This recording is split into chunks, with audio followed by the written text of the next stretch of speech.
Ibu-ibu semuanya, dan yang saya hormati juga Ibu Pranata Humas beserta tim. Alhamdulillah pada siang hari ini kita dapat bersilaturahim, dan insya Allah satu hal yang luar biasa, kita berkesempatan bisa bertemu, bersilaturahim, dan nanti insya Allah berdiskusi dengan Pak Ketua PA Kabupaten Sumeneb. Mudah-mudahan acara ini membawa manfaat dan barokah untuk kita. Amin. Amin. Salawat salam mudah-mudahan tetap teraturkan kehadiran baginda Rasulullah Muhammad SAW. Bapak Kepala KUA mengawal program Kementerian Agama selama ini yang menurut saya sudah cukup baik. Mohon selalu ditingkatkan. Kita itu bergerak di bidang pelayanan, Pak, bukan produk. Karena pelayanan maka ada hal-hal yang penting yang harus kita lakukan, terutama bagaimana kita bersikap, bagaimana kita menaati SOP, dan bagaimana kita juga dalam kondisi-kondisi tertentu harus mengeluarkan kebijakan-kebijakan yang dianggap strategis. Oleh karena itu sekali lagi kami aturkan terima kasih atas pelaksanaan tugas selama ini, dan saya berdoa mudah-mudahan tugas-tugas bapak-bapak semuanya selalu diberi kelancaran oleh Allah Subhanahu wa Ta'ala. Dan selanjutnya nanti kita akan dengarkan bersama beberapa hal yang akan disampaikan oleh Bapak Ketua PA, dan mohon dengan hormat Pak Ketua PA nanti bisa berdialog karena sepertinya banyak hal yang akan disampaikan oleh Bapak-Bapak Kepala KUA. Jadi PA dan KUA ini adalah dua sisi mata uang, ya, dua sisi mata uang, dan ini akan terus berkembang. Apalagi dengan teknologi saat ini, Pak, perlu ada koordinasi yang sangat intens antara pengadilan agama dan kantor urusan agama. Kaitannya dengan orang ini barang second atau barang baru, nah gitu. Karena saya mendengar laporan dari beberapa kepala KUA sudah ada oknum-oknum yang berani memalsu akta cerai, Pak. Jadi untuk hal-hal yang menguntungkan mereka, sehingga kemudian ada upaya-upaya pemalsuan, dan saya yakin ini adalah salah satu kasus saja. Masih banyak kasus-kasus deviasi atau penyimpangan yang lain yang dilakukan oleh masyarakat demi memudahkan kepentingan mereka supaya tidak terjerat oleh hukum. Nah, nanti hal-hal seperti ini monggo kita diskusikan mumpung ada Pak Ketua PA di sela-sela kesibukan beliau. Bahkan sebelum kesini barusan masih sidang dulu, Pak, ya.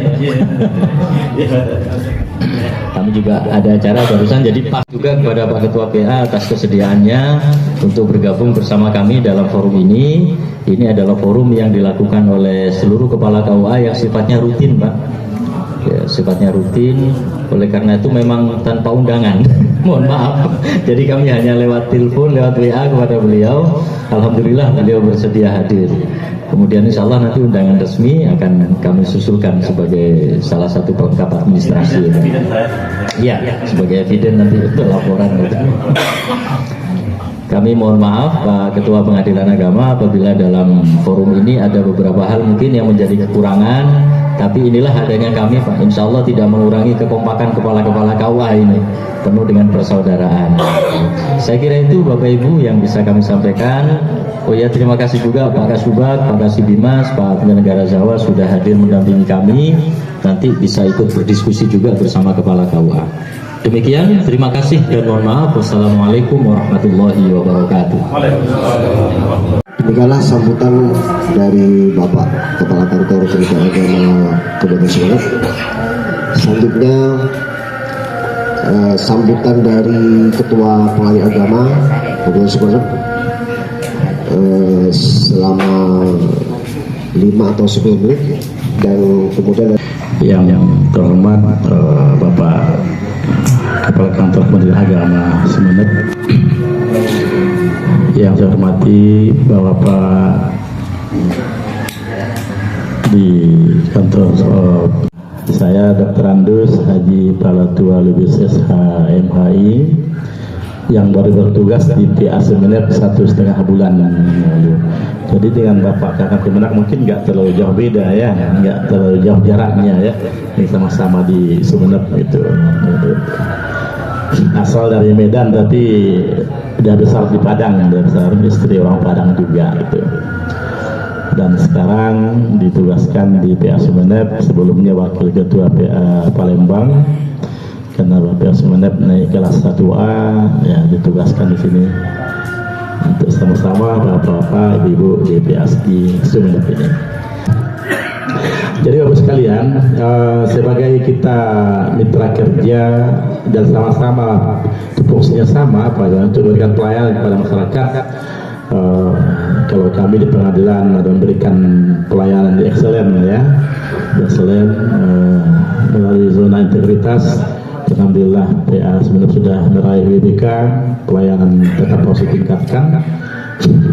Maka banyak tugas-tugas di pengadilan agama yang seharusnya kami laksanakan itu cukup dengan duduk-duduk saja di kantor selesai sebenarnya. Kalau hanya tugas ansiknya tanpa memikirkan orang luar sana, terserah ya misalnya kan, kayak itu selesai. Tetapi kita tidak bisa seperti itu. Nah, kalau kita melayani orang sesuai jam kerja selesai, udah itu biasa-biasa. Yang dicarikan excellent, carikan excellent, yang carikan lebih baik, yang carikan prima. Kalau excellent itu ya lebih 24 jam, lebih 7 hari seminggu, kan begitu. Jam istirahatnya kan pada hari istirahatnya gitu, kan begitu gitu. Kalau hanya 7 hari seminggu, 24 jam satu semalam, jam-jam kerja segini, itu sih biasa gitu kan, itu biasa gitu. Maka kita istirahat dulu ya. Yang menangani perkara-perkara yang dari Islam sebagai tugas pengadilan, maka kemitraan dengan Kementerian Agama tentu di bawahnya KUA sangat penting jadinya itu untuk mencapai tujuan kami dalam memberikan pelayanan yang prima kepada pencari keadilan. Di Mahkamah Agung ada asas prinsip di situ untuk justice for all. Justice for all itu adalah keadilan untuk semua orang. Terus justice for few, keadilan untuk orang-orang miskin. Sehingga di DIPA Mahkamah Agung ada namanya perkara prodeo. Prodeo itu gratis dan biaya itu dibebankan kepada DIPA Mahkamah Agung. Ada namanya sidang keliling. Sidang keliling itu sidang dilaksanakan di tempat yang jauh dari kantor orang pengadilan yang ke sana, tujuannya untuk membantu masyarakat yang ada di sekitar itu. Dengan demikian filosofinya sidang keliling ini adalah daerah-daerah yang jauh jangkauan dari kantor PA Sumeneb. Terus ada namanya pos bakum, pos bantuan pelayanan hukum gratis. Nah, itu program dari Mahkamah Agung. Nah, supaya semua itu tepat sasaran, bermanfaat bagi orang banyak di mana PA itu berada, maka PA tidak bisa duduk berpangku tangan saja melaksanakan tugasnya. Harus lebih banyak menyampaikan, mensosialisasikan kepada masyarakat, kan begitu. Kalau hanya melaksanakan tugas selesai gitu, tapi sering tidak tepat sasaran gitu. Yang kedua, kalau kita hanya memikirkan selesai anggaran selesai, ya selesai. Tapi kita ingin masyarakat itu terbantu, terlayani dengan baik, kan begitu. Nah, sementara kaki kita langkah kita terbatas. Gitu. Maka disitulah pentingnya adanya kerjasama dengan pihak terkait, khususnya dengan Kemenak terutama dan lainnya. Nah, tugas pengadilan agama menyelesaikan perkara-perkara antara orang Islam yang menyangkut tentang masalah perkawinan dan segala akibat-akibatnya. Ada situ perceraian dan sebagainya, isbat nikah, wali ado, ada 20 item. Masalah wasiat, hibah, zakat, dan terakhir masalah perbankan syariah. Itu tupoksinya, perbankan syariah. Nah, lebih spesifik lagi dengan Kementerian Agama, perkara-perkara yang menyangkut dengan masalah perkawinan. Karena itu yang paling banyak. Perkara tahun 2021 itu perkara PA itu sebanyak 2.200 perkara. Itu cerai gugat itu sekitar 1.600, cerai talaknya sekitar 700. Lebih banyak cerai gugat. Nah, lebih banyak ibu-ibu yang mengajukan cerai, itu cerai gugat. Kalau bapak-bapak mengajukan cerai talak. Nah, jadi kalau banyak ibu-ibu, bapak jangan ketawa dulu, berarti ibu-ibunya yang agak apa nih? Kenapa? Ibu-ibu, ya bisa jadi ibu-ibu lebih pintar dia. Bisa jadi ibu-ibu lebih paham masalah hukum gitu. Nah, emansipasi wanita udah tinggi gitu. Dia nggak mau lagi disakiti terus gitu. Nah, itu. Nah, bukan berarti dia yang salah. Dia udah terlalu lama teraniaya katanya gitu. Teraniaya gitu kan itu. Itu faktanya gitu ya. Gitu. Ya, bisa. Tahun 2002 itu meningkat juga pakai menak. Nah, nanti akhir tahun nanti kami akan laporkan nanti ke instansi terkait tentang artinya apa, problem rumah tangga keluarga kita cukup tinggi untuk ukuran sebenarnya seperti itu. Nah, tentu itu tanggung jawab kita bersama. Nah, tentu kaitannya itu dengan KUA nanti bagaimana setelah cerai, informasinya semuanya, pelaporannya semuanya, ataupun yang lainnya, masalah isbat nikah dan sebagainya. Nah, itu kerja-kerja kita yang tidak harus bersentuhan, harus berhubungan memang gitu. Tidak bisa dihindari gitu. Harus. Maka kemitraan itu harus selalu kita jalin.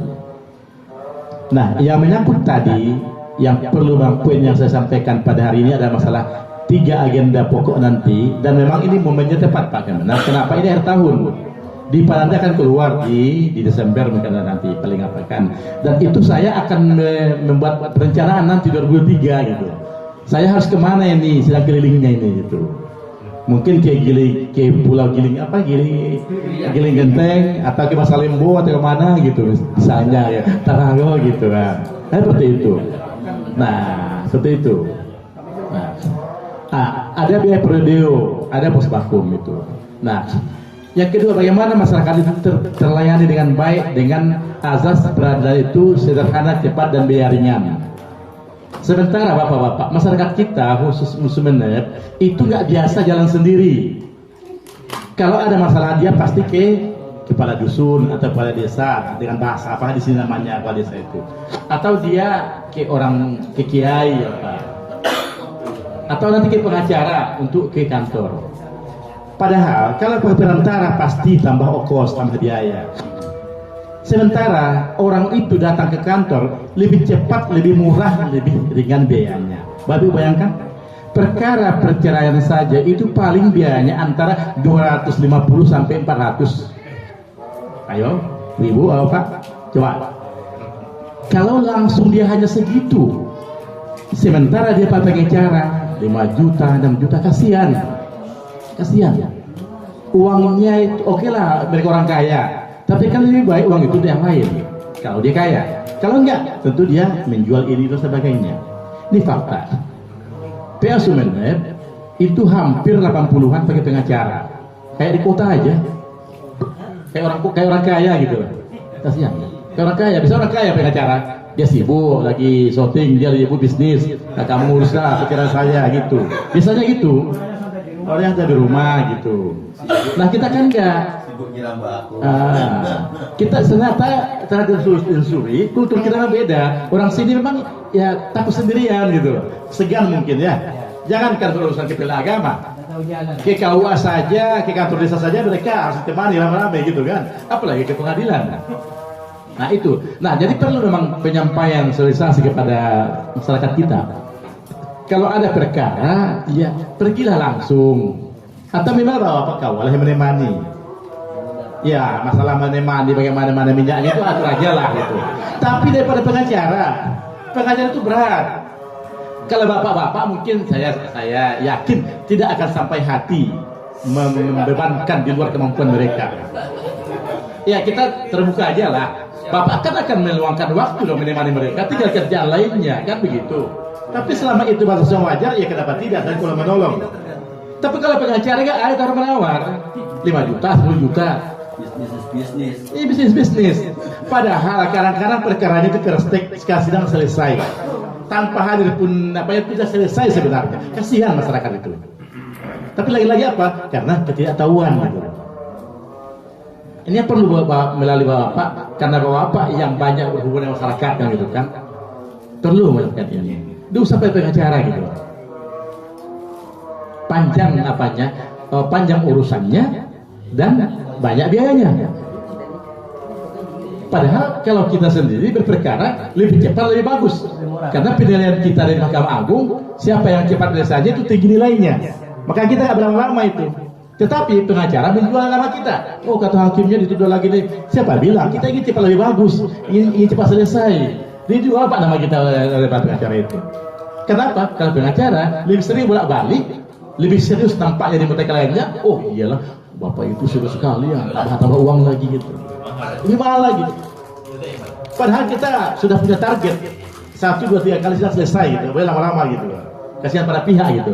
Nah, kita kasihan pada pihak, sementara di lapangan masyarakat tidak paham masyarakat gitu. Nah, kadang-kadang apa? Kalau kita tidak memikirkan di situ, ngapain pusing-pusing? Bukan daerah saya kok, di Raja gitu. Tapi kita nggak bisa tutup mata seperti itu. Kasihan masyarakat itu.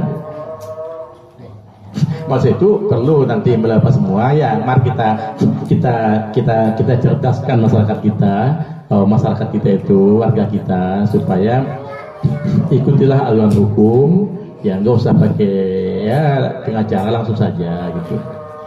Yang kedua periode di kami kemarin itu periode itu untuk 100 perkara. Jadi Bapak 100 perkara itu gratis, 0 rupiah dari para pihak. Itu dibebankan kepada DIPA Pengadilan Agama. Di bidang apa? Masalah perkara-perkara perceraian, isbat nikah apa semuanya, kecuali harta bersama waris, nggak mungkin dong periode. Karena periode ini syaratnya harus ada kartu sudah mampu. Itu syaratnya. Syarat periode ini adalah menyerahkan kartu tidak mampu.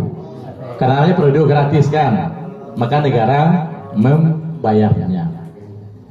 Nah, ini sering kadang-kadang laporan kepada kami oleh beberapa desa itu dimanfaatkan dari kantor gratis tiba di masyarakat, dia pungut pada orang itu, kan kasihan masyarakat itu. Artinya keinginan dari negara itu nggak tepat sasaran gitu, Nah, kalau tadi lagi Pak kasarnya, itu bukan urusan kami gitu kan. Kalau urusannya banyak kan itu urusan kami, itu di luar sana serah gitu. Tapi kan kita nggak boleh tutup mata seperti itu. Kalau tahu kita begitu ya kita dibiarkan gitu kan. Minimal ya tadi berilah penjelasan ke masyarakat gitu kan. Nah, jadi artinya apa? Silakan Bapak-bapak sampaikan ke masyarakat, kita punya warga yang kurang mampu, ingin berperkara tidak ada dananya, manfaatkanlah nanti itu perkara-perkara prodeo. Biasanya di bulan apa? Dia ada lebih di awal. Ya cair DIPA itu di Januari udah mulai itu. Untuk bisa tahu gimana ya? Kapan? Nanti datang ke kantor. Nanti aja. Nanti minggu pertama Januari datang lah. Atau nomor WA Bapak? Oh, boleh. Ya boleh. Kita main sekarang. Ya, sekarang kan udah canggih komunikasi. Main nomor WA saja. Main telepon saja. Dan insyaallah Bapak KUA ke PL Agama 24 jam. Tanpa ada akses dan lainnya, langsung mau ketemu ketua langsung ya. Akan kita berikan akses seluas-luasnya gitu ya, seperti itu. Tidak ada itu seperti itu ya. Kenapa? Pertama namanya sama ya, kalau periode ini cepat terserap, kami kan bersaing juga antar PA ini. Karena ada penilaian triwulan, siapa PA mana yang lebih cepat penyerapan anggarannya gitu. Nah, tentu kami ingin segera ini di Januari Februari itu udah cepat habis gitu. Kemarin itu terlambat sampai November itu belum ada tinggal 1-2 lagi itu. Seharusnya kan kalau bisa semester pertama udah habis seharusnya gitu. Nah, harus dihabiskan semester pertama itu gitu. Makanya perlu sosialisasi kepada masyarakat. Nah, itu masalah prodeo. Yang kedua, sidang keliling. Sidang kelilingnya adalah sidang pengadilan di tempat yang jauh dari kantor. Itu tujuannya apa? Tujuannya masyarakat yang jauh itu terbantu mereka. Nah, terbantu Pak, bukan gratis, tapi terbantulah. Berkuranglah dana dia. Coba bayangkan kalau dia dari saya ke kantor, harinya saksi-saksinya lagi, biayanya ongkosnya berapa? Dan wanginya Nah, biayanya lagi, apalagi dari pulau nginap dulu kan ya. Tapi tidak, pengadilan yang ke sana. Tuh. Membantu masyarakat kurang mampu dengan sidang keliling. Mungkin nanti ada 20 kali turun ke tempat nanti. Maka kami mohon bantuan Bapak-bapak karena Bapak-bapak yang punya database di masyarakat ya, atau yang tahu mana yang mungkin perkara isbat nikah kah atau masalah cerai kah apalah, bisa nanti dikumpulkan dari sana, maka kami akan datang ke sana. Itu Bapak hanya transportasi orang itu yang akan terbantu, nggak ada lagi dia. Tapi kalau biaya-biayanya itu tetap. Dan sekali lagi biayanya nggak banyak, nggak sampai 300.000 kok Pak, nggak sampai. Tidak sampai. baru tahu sekarang. Oh, Bukan di atas 1 juta. jadi mohon maaf kalau saya bicara apa adanya ya. Jadi 1.250.000. oh, kan lihat aja di putusannya itu. Lihat aja putusannya. Ah gitu. Oh itulah yang tentu mari kita membantu masyarakat dengan memberikan pencerahan kepada mereka gitu. Ya itu ya. Yang jelas kami Pengadilan Agama tidak akan dan tidak pernah menerima uang apapun namanya itu. Apalagi kami sekarang udah WBK, itu taruhannya besar itu. Nah, jadi jangan ada pemikiran orang PA bermain. Kalaupun ada bermain kena oknum barangkali, silakan melapor gitu. Silakan melapor. Kalau ada warga PA ya menerima uang ini, silakan melapor. Ya, dan hari itu juga akan bisa dapatkan, akan saya kirim namanya ke Mahkamah Agung. Mungkin hari itu ya dia bisa dipecat dia itu. Nah, karena main-main. Apalagi udah WBK itu besar apanya itu, taruhannya besar itu. WBK besar, karena nggak boleh ada KKN, nggak boleh ada pungutan. Bahkan setelah putus pun harus terpampang gitu. Sisa pengembalian panjar diambil ke situ. Harus berbusa mulutkan hakim menyampaikan, Bapak Ibu ambil kembali sana sisa panjarnya. Orang awam akan bertanya, apa iya hari gini ada sisa uang? Biasanya pengadilan kan jangankan berlebih, masih kurang terus. Itu paradigma lama. Sekarang enggak. Nah, yang untung selalu pengacara. Karena dia nggak memberikan peluang kepada kliennya itu bicara dengan kita gitu. Akhirnya sisa ambilnya lagi. Udah membayar panjar itu sampai akta cerai, tiba akta cerai minta lagi uang kepada udah selesai semua include itu. Berlipat-lipat Pak, kasihan usaha kita itu. Ngambil akta cerai bayar lagi, padahal udah selesai itu ketika di satu pendaftaran awal itu. Ancor mesinnya telur atau Nah, entahlah apa namanya. bahasa Maduranya ancor mesinnya telur. Entahlah apa namanya. Jadi mari kita cocokkan antara salin ya, antara yang saya bilang di kantor dengan kenyataan di lapangan. Mungkin Bapak kaget tadi, begitu ya seperti itu. Nah, maka kita cari kenapa begitu gitu. Nah, seperti itu. Nah, itu masalah sidang kelilingnya. Terus yang kedua, dispensasi kawin. Ada problem, ada suatu permasalahan di situ yang mengemuka sekarang di saat dunia internasional menyoroti banyaknya perkawinan di bawah umur di Indonesia. Dipersempit lagi skopnya ke Jawa Timur. Jawa Timur peringkatnya tinggi, dipersekup lagi peringkatnya Jawa Timur. Sumeneb peringkat 5 Bapak. Sumeneb peringkat 5 si Jawa Timur pernikahan di bawah umur. Dari Di bawah umur 19. iya, 19 itu. Nah, ini jadi catatan kita bersama, dan sekarang lembaga USAID Amerika Serikat sudah sering mengadakan kerjasama dengan lembaga-lembaga kita di Sumeneb, termasuk Bapak Ihsan juga sering mengadakan workshop di Bapeda kemarin ya. Mungkin besok juga ada undangan besok. Mereka membawa Bapak mungkin ke PA, ada lagi lanjutan untuk mempromulasikan hasil-hasil apa itu untuk disampaikan kepada pemerintah. Kenapa tinggi di Sumeneb nikah di bawah umur? Kenapa Sumeneb ranking kelima? Itu yang ingin dipelajari. Apa masalahnya? Maka untuk data tentu nggak bisa lepas dari Pengadilan Agama, karena KPI itu adalah data resmi. Ya, Meskipun di luar sana itu masih banyak, saya yakin masih banyak di luar sana yang menikah di bawah umur.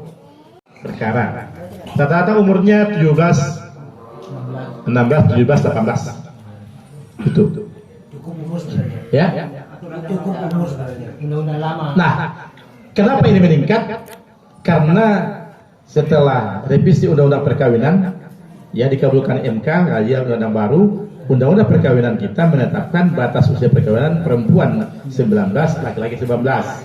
Dulu 16 perempuan, 19 laki-laki. Dulu saja 16 perempuan masih ada orang mau juga disuruh kawin. Apalagi ditinggikan jadi 19. 3 tahun kemudian lagi mau nikah pada tahan. Nah itu. Nah, makanya kita itu menjadi apa? Jadi gini. Terlalu kreatif itu Pak. Undang-undang terlalu kreatif. Oh gini, ini nggak bisa lepas dari dunia internasional kita. Kita nggak bisa hidup sendiri kan. Patokannya kan internasional gitu. Sementara masyarakat kita umur segitu aja udah dewasa nampaknya gitu kan. Kata undang-undang kita 19. Nah, masalahnya kenapa PA mengabulkan diskusi kawin? Kami gitu. Kami disalahkan. Padahal pengadilan itu tugasnya apa? Iftawul khilaf gitu kan. Pengadilan itu tugasnya itu menyelesaikan masalah gitu.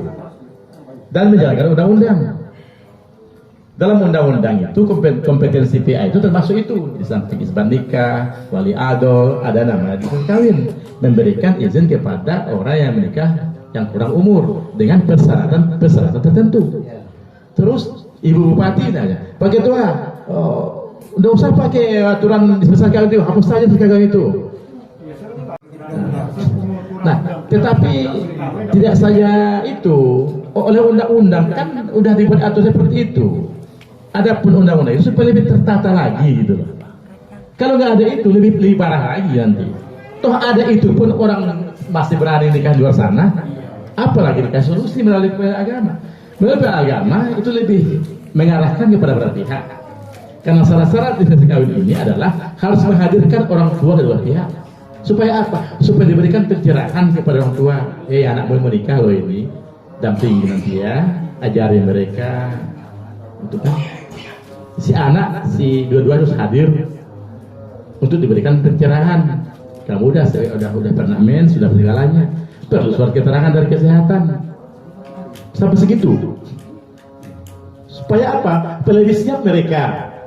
Coba bayangkan, kalau mereka di luar sana tanpa ada penjelasan, tanpa ada nasihat kepada orang tuanya, itu tuh lebih bahaya lagi gitu. Itu maksud undang-undang itu, meminimalisir. Mudaratnya bisa lebih ringan sedikit gitu. Seperti itu maksudnya. Tapi orang awam kan nggak tahu mereka. Tidak usah pakai apa itu diskusi kawin kata Ibu Bupati. Oh nggak bisa Bu. Itu problem. Permasalahannya sekarang dicari itu bagaimana menekan itu di sebenarnya. Maka ini sekarang kita duduk bersama dengan beberapa elemen, beberapa kali pertemuan bersama. Ada kultur di sini, ya. Ada kultur di sebenarnya yang cepat ditunangkan, cepat menikah. Tetapi kan fakta di persidangan seperti itu. Kenapa menikah? Umur 17 tahun. Alasan orang tuanya takut anaknya berbuat zina, takut berbuat maksiat. Kan begitu alasannya. Selalu alasannya itu. Alasan segitu. Karena mereka sering pergi berduaan. Kan begitu. Itu alasannya. Sekolah pada umumnya sekolah nggak tuntas. Itu aja alasannya di apa itu. Kalau masalah ekonomi enggak. Nyatanya ini orang-orang berada semuanya mampu kok dari segi ekonomi ya. Artinya orang tuanya gitu ya. Tentu kalau si anak tentu belum mampu ekonomi, dia masih juga orang tuanya kok gitu kan. Alasannya hamil juga tidak, itu bagi saya agak syukurlah ya. Kalau tempat lain itu orang di DK itu bisa kawin itu biasanya hamil, MBA istilahnya, married by accident, sudah hamil duluan, dia masih SMA, nanti malu nanti sama tetangga, terus semakin besar harus dinikahkan gitu. Tapi alhamdulillah di sini enggak Pak, bukan karena hamilnya gitu.